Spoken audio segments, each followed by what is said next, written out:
இப்போ சைஃப் அலி கானுடைய அப்பா வந்து மன்சூர் அலி கான் பட்டோடி அப்படிம்பாங்க. அவர் வந்து கிரிக்கெட் பிளேயராக இருந்திருக்கார். இந்தியன் டீமுக்கு கேப்டனாகவும் இருந்திருக்காரு. இப்போ என்னன்னா அந்த ப்ராப்பர்ட்டியினுடைய வேல்யூ அப்படிங்கிறது கிட்டத்தட்ட 15,000 கோடி அப்படிங்கிறது சொல்கிறாங்க.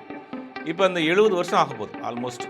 அப்போ 70 வருஷமாக அந்த 15,000 கோடி ப்ராப்பர்ட்டியை சைஃப் அலி கான் வச்சுருக்காருன்னா இல்லை.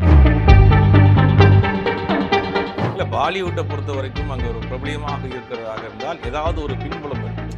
அரசியல் பின்புலம், இல்லை மாதிரி ரவுடிகள் பின்புலம், இந்த மாதிரியான ஆட்களுடைய பின்புலம் இல்லாமல் அங்கே வந்து பாலிவுட்டில் வந்து இருக்க முடியாது. அப்போ இந்த பாலிவுட் இண்டஸ்ட்ரியை பொறுத்த வரைக்கும் இதெல்லாம் கலந்த ஒரு இண்டஸ்ட்ரி தான். அரசியல், சினிமா, தாதாக்கள், பிடிகள் எல்லாம் சேர்ந்த ஒரு இண்டஸ்ட்ரியாக தான் ஆரம்ப காலத்தில் இருந்து இருக்கு. அந்த அப்பார்ட்மெண்ட்டுக்குள்ள செகண்ட் ஃப்ளோர், அடுத்தடுத்த ஃப்ளோரில் இருக்க சிசிடிவி ஃபுட்டேஜில் தான் அந்த கண்டுபிடிக்க முடிஞ்சது. ஆனால் 11வது மாடியில் எந்த விதமான இதுவும் இல்லாமல் இருக்குது. அது ஏன் அப்படிங்கிறது இன்றைக்கி வரைக்கும் ஒரு மர்மமாகவே தான் இருக்குது. ஓகே, இப்போ சைஃப் அலி கான் அவர் குத்தினவங்க வந்து அரெஸ்ட் பண்ணியிருக்காங்க. ஸோ மேலும் அவங்களுக்கு வந்து என்ன மாதிரியான